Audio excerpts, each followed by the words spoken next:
여러분, 상복을 미처 다 벗기도 전에 말이죠. 12살짜리 꼬마 아이가 자기 몸집보다 훨씬 큰 붉은 골룡포를 억지로 입어야 했다면 그 기분이 어땠을까요? 상상만 해도 진짜 숨이 막히죠. 너무 무섭고 두려웠을 겁니다. 맞아요. 바로 그 궁궐 가장 깊숙한 곳에서 덜덜 떨고 있던 소년, 단종의 이야기로 오늘 탐구를 시작해보려고 합니다. 네, 오늘 파헤쳐볼 자료가 유튜브 채널 할배버스에서 다룬 단종의 비극적인 역사 기록들이잖아요. 네네, 맞습니다. 이게 그냥 삼촌한테 왕위를 뺏긴 불쌍한 조카의 전래동화 같은 게 아니더라고요. 전혀 아니죠. 절대 권력의 공백이 생겼을 때 그 진공 상태가 만들어낸 가장 잔혹한 사내 정치, 그야말로 피바람 부는 생존 게임이었습니다. 그니까요. 오늘의 미션은 바로 이겁니다.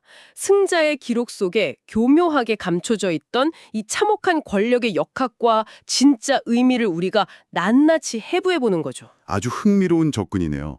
이 잔혹한 생존 게임의 무대가 바로 1452년의 조선이거든요. 네, 1452년이요. 그 위대한 성군이셨던 세종대왕이 세상을 떠나고 뒤를 이은 장남 문종마저 재위 2년 3개월 만에 병으로 갑작스럽게 눈을 감게 됩니다. 2년 3개월. 너무 짧네요, 진짜. 그렇죠. 거대한 제국의 심장부가 그냥 한순간에 딱 멈춰버린 거나 다름없었어요.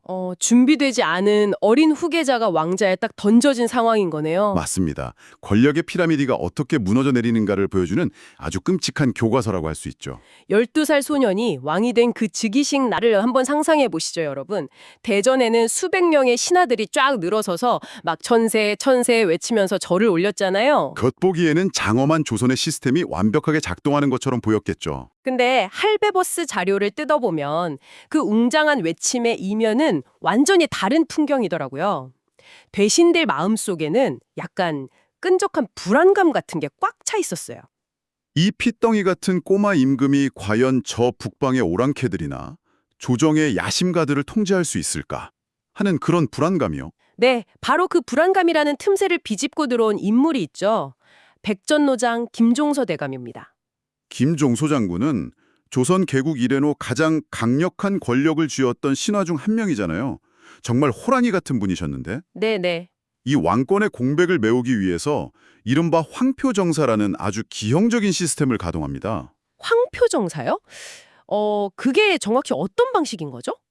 본래 조선의 인사 시스템은 이조판서가 3명의 후보를 올리면 왕이 그중 한 명의 이름에 직접 점을 찍어서 결정하는 방식이거든요. 왕의 고유 권한이네요, 그건. 그렇죠. 그런데 김종서 대감이 미리 자기가 원하는 사람 이름 위에 노란색 표지, 즉 황표를 딱 붙여서 올린 겁니다. 헐, 그럼 12살 단종은 어떡하나요? 단종은 그냥 김종서가 붙여놓은 노란 종이 위에 막 기계적으로 붓만 칠하는 거예요. 와, 세상에. 군사권에 이어서 인사권까지 완전히 신하 손에 넘어간 거군요. 네, 맞습니다. 자, 이걸 한번 풀어보죠.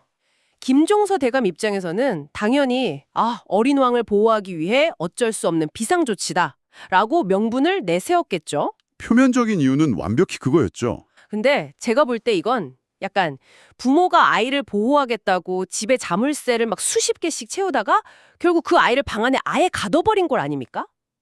아주 정확한 비유네요. 심지어 밖에서 보면 막 그 수많은 자물쇠들 때문에 저 집에 도대체 얼마나 대단한 보물이 있길래 저러나 하고 오히려 강도들의 표적이 되게 만든 것 같아요. 그러니까요. 여기서 진짜 매력적인 부분이 바로 권력의 역설입니다. 김종서의 조치는 단종을 위한 방패였지만 동시에 다른 세력들에게는 거대한 위협으로 다가왔거든요. 그 다른 세력이라면 바로 네, 세종의 둘째 아들이었던 수양대군 같은 왕실의 어른들이죠. 수양대군 눈에는 그 자물쇠들이 자신들을 향해 겨누어진 창끝으로 보였을 겁니다. 방패가 아니라 창끝으로요? 네, 수양대군은 단순히 왕위의 욕심이 난 삼촌 정도가 아니었어요. 저 노예한 신하들이 조카를 허수아비로 만들고 나라를 집어삼키려 한다고 굳게 믿은 거죠. 자기가 조선을 바로 세울 유일한 적임자라는 어떤 강렬한 확신 같은 걸 가졌군요. 맞습니다. 정치적 확신과 공포를 동시에 느끼면서 평온해 보이는 조정 이면에서 아주 치열한 계산이 시작됩니다. 그래서 그 물밑에서 수양대군과 그의 책사 한명회를 중심으로 은밀하고 치명적인 모의가 시작되는 거잖아요. 네, 할베버스 자료를 보면 한명회라는 인물이 여기서 어떻게 권력의 지형을 물리적으로 설계하는지 진짜 소름 돋게 묘사되어 있습니다. 당시 한명회는 뭐 변변한 벼슬 하나 없는 낭인이었다면서요? 벼슬은 없었지만 판세를 읽는 눈은 누구보다 매서웠죠. 그는 살생부, 즉 죽일 자와 살릴 자의 명단을 쫙 작성하기 시작합니다. 와, 살생부. 이름만 들어도 무섭네요. 정치적 논쟁이나 명분 싸움은 이제 다 집어치우고 상대의 수뇌부를 그냥 물리적으로 제거해버리겠다는 극단적인 하드웨어 리셋을 기획한 겁니다. 김종서가 군권을 꽉 쥐고 있으니까 합법적인 방법으로는 도저히 이길 수 없다고 판단한 거군요. 그렇죠. 그래서 밤마다 수양대군 집에 모여서 무사들을 모으고 거사일을 저울질합니다. 그리고 드디어 1453년 음력 10월 그 유명한 개유정난의 밤이 찾아옵니다. 역사의 물줄기가 완전히 바뀌는 밤이죠. 저는 자료 보면서 이 대목에서 진짜 경악을 금치 못했는데요. 군대를 막 수천 명 이끌고 전면전을 벌인 게 아니잖아요. 전혀 아닙니다. 아주 소규모 기습이었어요. 수양대군이 호위무사 단 몇 명만 딱 데리고 한밤중에 김종서 대감의 집을 찾아가잖아요. 그리고 자기가 쓴 편지를 건네주죠. 네, 달빛이 어두운 남이었습니다. 그 어두운 데서 김종서 대감이 편지를 읽으려고 고개를 푹 숙이는 그 찰나의 순간에 숨어있던 무사가 철퇴로 노 대감의 머리를 그냥 내리칩니다. 정말 끔찍하죠. 그 단 한 번의 일격으로 수십 년간 쌓아 올린 김종서의 권력이 산산조각 난 겁니다. 조선의 합법적인 통치 시스템이 그 밤에 단숨에 무너져 내렸네요. 네, 그리고 이후 상황이 더 공포스럽습니다. 수양대군 측이 단종의 이름으로 대신들을 궁궐로 긴급 호출하거든요. 한밤중에 왕이 부른다니까 다들 뛰어갔겠죠. 그렇죠. 근데 광화문 앞에 한명회가 딱 버티고 서서 살생부를 들고 있는 거예요.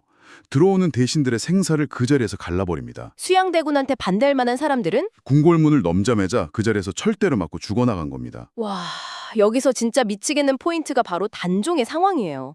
그 12살 임금은 궁궐 아주 깊은 곳에서 그 소식을 들었을 거 아닙니까? 문 밖에 피가 강물처럼 흐르고 있다는 급보를 받았겠죠. 조선 최고의 통치자인데 자기가 할 수 있는 게 진짜 단 하나도 없었잖아요? 아예 없었죠. 명령을 내리려고 해도 왕의 말을 전할 내관이랑 승디들이 이미 수양대군 통제하에 있었고요. 왕을 지켜야 할 군대마저 반군들 눈치만 보고 있었고요. 그게 바로 무력 쿠데타가 권력의 진공 상태를 채우는 전형적인 방식입니다. 왕이라는 직책만 딱 남아있고 권력을 실행할 수단은 완전히 거세된 상태죠. 근데요, 여기서 진짜 흥미로운 점이 하나 있습니다. 수양대군이 하룻밤 사이에 다 죽여놓고 실권을 잡았잖아요. 네, 다 장악했죠? 근데 단종을 바로 끌어내리지 않고 무려 2년 동안이나 어좌에 앉혀둡니다. 이거 진짜 이상하지 않나요? 이상하게 보일 수 있죠? 기업으로 치면 이사회가 뒤에서 회사 자금이랑 인사권 다 쥐어 흔들면서 허수아비 같은 꼬마 CEO를 굳이 매일 사장실에 출근시키는 거랑 똑같잖아요. 맞아요. 수양대군은 도대체 왜 이런 복잡하고 피말리는 연극을 2년이나 계속한 걸까요? 그냥 바로 왕이 되면 편했을 텐데요. 이걸 더 큰 그림과 연결해 보면요. 바로 조선을 지탱하는 성리학적 OS, 즉 명분과 정통성의 문제였습니다. 명분. 네, 수양대군이 무력으로 사람들을 죽일 수는 있었지만 당장 이제부터 내가 왕이다 라고 선언하는 순간 그는 단순한 역적으로 전락해버리거든요. 하늘의 명을 받은 적장자에게 정통성이 있다는 그 이데올로기 때문이군요. 그렇죠. 삼촌이 어린 조카를 하루아침에 칼로 위협해서 쫓아냈다는 오명을 쓰면 팔도의 군대와 백성들이 반란을 일으킬 명분을 주게 되는 겁니다. 역풍을 막기 위한 일종의 방화벽이었네요, 그게. 정확합니다. 그래서 어린 임금을 둘러싼 간신배들을 내가 제거하고 왕실을 안전하게 보호했다. 라는 거짓 명분, 그 껍데기를 철저히 유지해야만 했던 겁니다. 그럼 그 2년 동안 단종의 삶은 어땠을까요? 겉으로는 단종이 상소문에 결재를 했지만요. 곁에 있는 내관, 궁녀, 심지어 밥을 짓는 수라간 나인들까지 전부 수양대군이 심어놓은 끈아풀들로 교체됐습니다. 세상에, 수라간 나인까지요?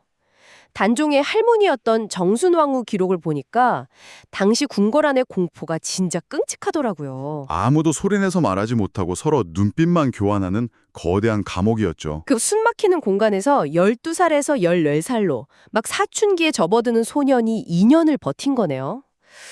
근데 결국 그 연국도 막을 내리잖아요. 네, 1455년에 한명회가 분위기를 쫙 조성하고 수양대군의 측근들이 일제히 상소문을 올립니다. 어떤 내용이었죠? 국가에 큰 일이 많고 하늘의 뜻이 닿아 있으니 이제 어른이신 수양대군에게 국정을 넘기시라는 엄청난 압박이었죠. 할베버스 자료가 던지는 아주 날카로운 지점이 바로 여기입니다. 상소문은 선양이라는 아주 정중한 한자어로 쓰였지만요. 네네. 이거 본질적으로는 마피아가 이마에 딱 총구를 들이밀고 회사 지분 다 넘기는 계약서에 사인해라. 안 그러면 네 주변 사람들 오늘 밤에 다 죽는다. 라고 협박하는 거랑 다를 바가 없잖아요. 완벽하게 동일한 메커니즘이죠. 이때 14살 단종이 나라가 평안하다면 따르겠다 라면서 옥새를 넘겨줍니다. 일각에서는 이걸 두고 어린아이라서 상황 파악을 못한 순진한 대답이었다 이렇게 보기도 하던데요. 역사적 맥락을 조금만 깊이 들여다보면 결코 순진해서 나온 말이 아니라는 걸 알 수 있습니다. 그렇죠. 2년 동안 겪은 게 얼만데요. 맞아요. 지난 2년간 자신의 주변 충신들이 어떻게 도륙당했는지 가장 뼈저리게 목격한 게 단종 본인입니다. 그 완벽히 통제된 고립 속에서 거절이 불러올 더 큰 학살을 단종은 정확히 알고 있었을 겁니다. 자기가 버티면 또 누군가가 죽어나갈 테니까요. 네, 그 대답은 어린 군주에게 가해진 폭력적인 억압 앞에서 그가 선택할 수 있었던 유일한 방어 기제이자 뼈아픈 체념이었다고 보는 게 타당하죠. 와, 14살의 체념이라니 너무 마음이 아픕니다. 결국 1455년 수양대군은 마침내 그 피 묻은 골룡포를 입고 세조로 즉위합니다. 그리고 단종은 노상군으로 강등되어서 한양에서 아주 멀리 떨어진 영월의 청령포로 유배를 떠나게 되죠. 자료에 묘사된 청령포 지형 보셨어요? 저는 진짜 기가 막히더라고요. 삼면이 아주 깊고 검은 강물로 둘러싸여 있고 뒤로는 수십 길의 험한 암벽이 솟아있는 곳이잖아요. 다리 하나만 깎 끊어버리면 완벽하게 고립되는 사실상의 천연 감옥이었습니다. 영월부사 박충원이 남긴 기록을 보니까 과거 자기가 고개를 조아려 모셨던 군주가 그런 척박한 땅에 초라하게 유배되어 온 걸 보고 차마 고개를 들지 못했다고 하더라고요. 권력의 비정함이 지형이라는 물리적 공간으로 가장 완벽하게 구현된 곳. 거기가 바로 청령포였던 거죠. 근데요, 겉보기에는 소년이 유배지에서 평온하게 지내는 것 같았지만 한양의 공기는 완전 폭풍전야였습니다. 전직군주라는 존재 자체가 살아있는 한 평화로울 수가 없는 구조거든요. 맞아요. 역사의 뇌관이 아직 제거되지 않은 상태였던 거죠. 그리고 마침내 그 뇌관이 터집니다. 네, 지편전 학자 출신인 성산문 박평년을 중심으로 한 소위 사육신이 단종 복위운동을 계획한 사건이죠. 저는 이분들의 행동이 정말 불가사의했습니다. 무력도 군사권도 이미 다 세조에게 넘어갔고 자기들이 모셔야 할 왕은 영월에 갇혀 있잖아요. 판세는 이미 기울었죠. 누가 봐도 끝난 게임인데 왜? 도대체 왜 집안 어린아이들까지 다 죽어나가는 멸문의 위험을 걸고 싸운 걸까요? 여러분이라면 이미 끝난 게임에 목숨을 거시겠습니까? 참 이해하기 힘든 선택처럼 보이죠? 심지어 세조가 직접 불에 달군 인두로 고문을 하는데도 성산문은 이 철이 식었구나. 다시 달고 오라라면서 끝까지 뜻을 안 굽혔잖아요. 뭘 위해서 이렇게까지 한 겁니까? 이걸 단순한 충성심이나 이미 진 게임에서의 무의미한 발버둥으로 보면 역사의 본질을 놓치는 겁니다. 이 사건은 아주 중요한 질문을 던지거든요. 어떤 질문이죠? 사육신 사건은 마치 해킹당한 시스템의 자폭 스위치와 같은 역할을 한 겁니다. 오, 자폭 스위치요. 비유가 확 와닿는데요. 이들에게 단종은 그저 불쌍한 10대 소년이 아니라 조선이라는 국가가 붕괴하지 않고 유지되어야 할 정의와 명분 그 자체였습니다. 아, 시스템의 정통성 그 자체군요. 네. 세조가 무력으로 찬탈한 행위는 국가 시스템의 루트 권한을 불법적으로 해킹한 것과 같습니다. 사육신은 자신들의 가문을 태워버리는 한이 있더라도 그 해커에게 치명적인 에러 메시지를 각인시켜야만 했어요. 너의 권력은 영원히 합법적일 수 없다는 에러 메시지죠? 그렇죠. 자신들이 죽더라도 불법적인 찬탈에 동의하지 않았다는 기록을 역사에 남겨야만 조선의 정신적 붕괴를 막을 수 있다고 믿은 겁니다. 와, 시스템의 정당성을 지키기 위한 지식인들의 최후의 방어 기제. 그렇게 보니까 그 고문의 무게가 전혀 다르게 느껴지네요. 대단한 신념이죠. 근데 문제는 그들의 숭고한 저항이 세조와 한명회에게는 상상조차 하기 싫은 끔찍한 공포를 심어줬다는 거예요. 단종이 살아 숨쉬고 있는 한 이런 충성심을 가진 자들이 언제든 다시 일어날 수 있다는 걸 깨달아 버린 거죠. 바로 그 지점부터 단종의 생명줄이 끊어지는 방향으로 상황이 팍팍 굴러가잖아요. 권력 안정을 위해 남은 유일한 선택지가 돼버린 거니까요. 명분의 싹을 완전히 잘라내는 것뿐이었습니다. 결국 한 명의 주장에 따라 아주 은밀하고 비밀스러운 교지가 영월 청룡포로 향합니다. 기록을 보면 단종의 마지막에 어땠는지 그 구체적인 살해 방법조차 명확하가 남아있지가 않더라고요. 네, 사약을 내렸다는 이야기도 있고 활줄로 목을 졸랐다는 아주 끔찍한 야사도 전해지죠. 분명한 건 1457년 늦은 가을밤 17살의 소년이 그 차가운 방앗간 뒷방 같은 곳에서 조용히 숨을 거두었다는 사실입니다. 권력이 자신을 위협할 수 있는 가장 연약한 불씨마저 흔적도 없이 짓밟아버린 아주 잔혹한 순간이었죠. 심지어 시신마저 거두는 자는 삼족을 멸하겠다고 엄명을 내렸잖아요. 아무도 못 다가갔을 텐데요. 네, 그래서 영월의 호장 어뭉도라는 분이 밤에 몰래 숨어 들어가서 시신을 거두어 안매장하는 것으로 그 비극이 끝이 납니다. 공식적으로 조정은 완벽한 침묵을 지켰고요. 진짜 무서운 침묵이네요. 이후에 세조는 강력한 왕권을 바탕으로 국방도 튼튼히 하고 법과 제도를 정비해서 조선을 안정시켰다는 평가도 받잖아요. 네, 소위 효율적인 군주로서의 면모를 보여주긴 했죠. 바로 이겁니다. 할베버스의 자료들이 우리에게 던지는 가장 묵직한 화두가 여기에 있어요.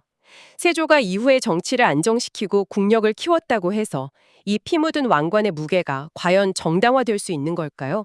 아주 날카로운 질문입니다. 당시 세조 일파는 자기들이 승자니까 기록도 통제하고 소년 왕의 무덤마저 감춰버리면 사람들 기억에서 영원히 지워질 거다고 믿었겠죠. 물리적인 힘으로는 당장의 판세를 뒤집고 반대파의 목소리를 끊어버릴 수 있으니까요. 근데 백성들의 마음마저 통제할 순 없었어요. 백성들은 막 무당의 굿을 통해서 혹은 밤에 몰래 올리는 제사를 통해서 단종의 억울함을 속으로 다 슬퍼하고 기렸거든요. 맞습니다. 시간은 결국 누가 진정 옳았는가를 집요하게 묻기 마련입니다. 세조의 효율성 이면에는 절대 지워지지 않는 도덕적 상처가 남았죠. 네, 결국 시간이 한참 흐르고 흘러서 200여 년 뒤 숙종대에 이르러서야 단종과 사육신은 국가에 의해 공식적으로 복권이 됩니다. 어뭉도가 몰래 묻었던 초라한 무덤도 장릉이라는 정식 왕릉으로 인정받게 되고요. 야, 권력의 폭력성이 끝내 인간의 꺾이지 않는 정신과 역사적 명분을 이길 수 없었음을 보여주는 아주 극적인 역전이네요. 숙종대의 복권은 물리적 힘이 꺾지 못한 정신적 승리를 의미하는 거죠. 12살에 상복을 입은 채 골룡포를 짓눌러 입어야 했고 17살에 외로운 강바람 속에서 숨을 거둔 소년. 단종의 이야기는 권력 다툼의 단순한 패배기가 아니네요. 결코 아닙니다. 권력의 그 지독한 냉혹함과 거대한 폭력 앞에서도 버텨낸 신념이 세월을 넘어 살아남는다는 걸 보여주는 묵직한 기록입니다. 오늘 이 무거운 역사 기록들을 함께 파헤쳐 보면서 청취자 여러분은 어떤 생각이 드시나요? 과거의 기록은 결국 지금 이 시대를 비추는 거울이니까요. 맞아요. 오늘날 우리 사회 역시 막 쏟아지는 정보와 생존 경쟁 속에서 종종 효율과 최종적인 성공만을 최고의 가치로 찬양하곤 하잖아요. 결과만 좋으면 다 용서된다는 식의 태도가 만연하죠. 하지만 그 찬란한 성공의 이면에 그걸 이루기 위해 어떤 도덕적 비용이 지불되었는지 질문해 본 적이 있으신가요? 세조의 실용적인 안정 뒤에 가려진 단종의 공포와 청룡포의 슬픔처럼 말이죠. 성공적인 결과만으로 그 잔혹했던 과정을 기꺼이 덮을 수 있는지 우리 스스로에게 물어봐야 합니다. 네. 오늘 이 깊이 있는 탐구를 마무리하기 전에 여러분께 마지막으로 이런 도발적인 질문을 하나 던지고 싶습니다. 만약에 말이죠. 수양대군이 반란을 일으키지 않았다면 어땠을까요? 오, 역사의 만약이군요. 네. 김종서대감이 쳐놓은 그 겹겹의 자물쇠 안에서 단종이 무사히 20살, 30살에 어른으로 자라났다면 조선은 태평성대를 맞이했을까요? 아니면 신하들 간의 또 다른 끔찍한 권력 투쟁의 지옥이 되었을까요? 정말 생각할 거리가 많은 질문이네요. 어쩌면 이 비극의 진짜 원인은 수양대군의 야심 이전에 그 자리에 앉는 순간 누구도 피할 수 없게 만드는 왕관이라는 자리 자체가 가진 끔찍한 저주가 아니었을지 여러분도 한번 곱씹어 보시길 바랍니다. 지금까지 흥미로운 분석 나눠주신 전문가님 감사합니다. 네, 저 역시 오늘 이 대화를 통해 역사의 이면을 짚어볼 수 있어서 아주 뜻깊었습니다. 이 이야기가 여러분의 오늘의 새로운 시각을 열어주었기를 바라며 저희는 다음 시간에 더 흥미롭고 깊이 있는 자료와 함께 돌아오겠습니다. 여러분 끝까지 함께해 주셔서 감사합니다.